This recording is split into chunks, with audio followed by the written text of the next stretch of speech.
So today I will show you how you can use DLSS in Unreal Engine 5.4. You have to go to the Unreal Engine NVIDIA developer website and you will see something like this. You have to scroll down. So you have to search for download DLSS 3.7.10 Unreal Engine. And in this one, you have to agree this terms and condition, and then you will see the options of the versions. So right now I am using 5.4 Unreal Engine, so I will download this thing. So when you download the Unreal Engine 5 plugin, then you have to go to your plugin and you have to extract this DLSS plugin. So when you will extract this, you will get this type of folders. You have to go to the plugin options, and in this one you have to copy everything, Control C, and you have to just go to your Unreal Engine 5's directory.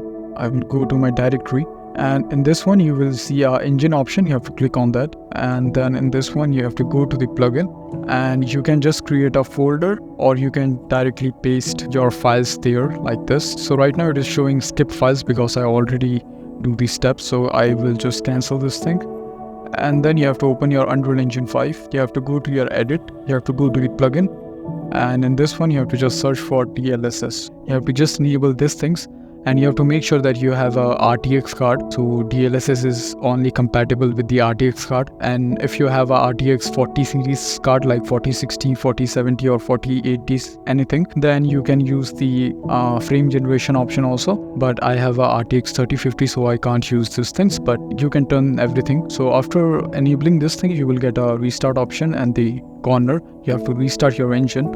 And then if you go to your movie render queue, then you will get an option of DLSS. So you have to just add the DLSS option, and you have to set this thing to DLLS so that you can get maximum performance, and you can use your settings whatever you want to use, like game override or anything.